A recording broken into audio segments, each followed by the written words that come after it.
ഇന്ന് അതിനിർണായക ദിവസമാണ്.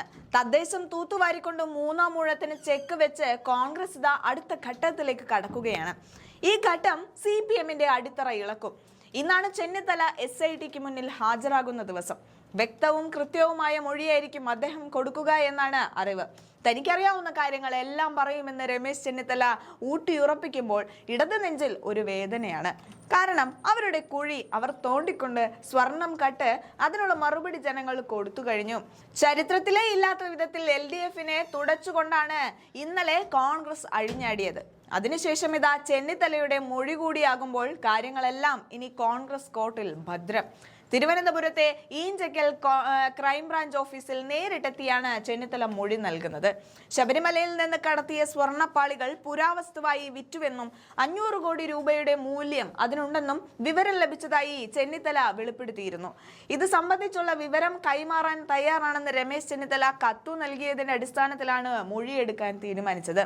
പുരാവസ്തു കള്ളക്കടത്ത് സംഘത്തെക്കുറിച്ച് അന്വേഷിക്കണമെന്നാവശ്യപ്പെട്ട് ചെന്നിത്തല പ്രത്യേക അന്വേഷണ സംഘത്തെ നയിക്കുന്ന ADGP H. വെങ്കടേഷിന് കത്ത് നൽകിയിരുന്നു. ക്ഷേത്രങ്ങളിൽ നിന്ന് പുരാവസ്തുക്കൾ മോഷ്ടിച്ചു കടത്തി രാജ്യാന്തര കരിഞ്ചന്തയിൽ കോടിക്കണക്കിന് രൂപയ്ക്ക് വിൽക്കുന്ന ഒരു സംഘവുമായി ദേവസ്വം ബോർഡിലെ ചില ഉന്നതർക്ക് അടുത്ത ബന്ധമുണ്ടായിരുന്നതായി അറിവ് ലഭിച്ചിട്ടുണ്ടെന്നും ഇതിന്റെ പശ്ചാത്തലത്തിലാണ് അന്വേഷണം ഈ വഴിക്ക് കൂടി മുന്നോട്ട് കൊണ്ടുപോകണം എന്നാവശ്യപ്പെടുന്നതെന്നും കത്തിൽ പറഞ്ഞിരുന്നു.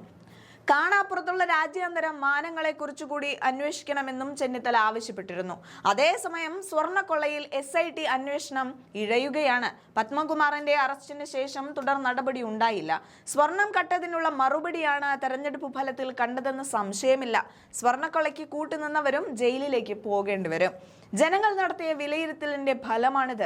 മുഖ്യമന്ത്രിയുടെ തെരഞ്ഞെടുപ്പ് ദിവസത്തെ പരാമർശം ജനം തള്ളി.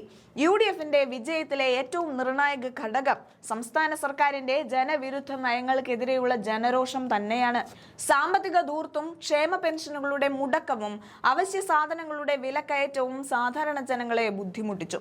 ജനക്ഷേമ പദ്ധതികൾ കൃത്യമായി നടപ്പിലാക്കിയില്ല. തൊട്ടതെല്ലാം പിഴച്ച സർക്കാരാണ് LDF-ന്റേത്. ജനവിരുദ്ധ നയങ്ങൾ എന്ന് പ്രതിപക്ഷം വിശേഷിപ്പിച്ച എല്ലാ തീരുമാനങ്ങളും വോട്ടെടുപ്പിൽ പ്രതിഫലിച്ചതായും കാണാം. ശബരിമല സ്വർണ്ണക്കൊള്ള LDF-നെ നിലംപരിശാക്കി. CPM നേരിട്ടിടപെട്ട കൊള്ളയും വിശ്വാസി സമൂഹത്തിന്റെ രോഷവും വോട്ടിംഗിൽ പ്രതിഫലിച്ചു. ഇടതിന്റെ പരമ്പരാഗത വോട്ടർമാരെ പോലും മാറി ചിന്തിക്കാൻ ഇത് പ്രേരിപ്പിച്ചു. അഴിമതിക്കെതിരായ ജനങ്ങളുടെ വികാരം വോട്ടായി മാറുന്ന കാഴ്ചയാണ് പല വാർഡുകളിലും കണ്ടത്. അതുപോലെ തെരഞ്ഞെടുപ്പിനായി കരുതി വെച്ച് ഇടതിന്റെ ആയുധങ്ങളുടെ എല്ലാം മുനയൊടിച്ച ഫലമാണ് ഉണ്ടായത്. പാലക്കാട് MLA രാഹുൽ മാങ്കൂട്ടത്തിനെതിരെ ഉയർന്ന വ്യക്തിപരമായ ആരോപണങ്ങളെയും കേസുകളെയും രാഷ്ട്രീയ പ്രേരിതമായാണ് ജനങ്ങൾ കണ്ടത്. ഇക്കാര്യത്തിൽ ജനം UDF നിലപാടുകൾക്ക് ഐക്യദാർഢ്യം പ്രഖ്യാപിക്കുകയായിരുന്നു. ഒന്നിച്ചു നിന്നാൽ UDF സംസ്ഥാനമാണ് കേരളമെന്ന് ലോക്സഭാ തെരഞ്ഞെടുപ്പിന് ശേഷം വീണ്ടും തെളിഞ്ഞു. ഘടകകക്ഷികൾക്കിടയിലുള്ള തർക്കങ്ങൾ പരിഹരിച്ച് വിമത സ്ഥാനാർത്ഥികളുടെ സാന്നിധ്യം കുറച്ച് സീറ്റ് വിഭജനത്തിലെ അസ്വാരസ്യങ്ങൾ പരിഹരിക്കാൻ നേതൃത്വത്തിന് കഴിഞ്ഞു. സ്ഥാനാർത്ഥികളെ നേരത്തെ നിശ്ചയിക്കാനും ചിട്ടയായ ഗൃഹസമ്പർക്ക പരിപാടികൾ ആസൂത്രണം ചെയ്യാനും UDF-ന് സാധിച്ചു. ലോക്സഭാ തെരഞ്ഞെടുപ്പിലും പാലക്കാട്, വയനാട്, ചേലക്കര ഉപതെരഞ്ഞെടുപ്പുകളിലും UDF-ന് ലഭിച്ച രാഷ്ട്രീയ മേൽക്കൈ തദ്ദേശ തെരഞ്ഞെടുപ്പിലും ആവർത്തിക്കുകയാണ്. കോൺഗ്രസ് നേതൃത്വം നൽകുന്ന മുന്നണിക്ക് സംസ്ഥാനത്ത് അനുകൂലമായ ഒരു രാഷ്ട്രീയ കാറ്റ് വീശുന്നുണ്ട് എന്നത് ഈ ഫലങ്ങൾ അടിവരയിടുന്നുണ്ട്. ശബരിമല സ്വർണ്ണക്കൊള്ള LDF-നെ നിലംപരിശാക്കുകയും ചെയ്തു.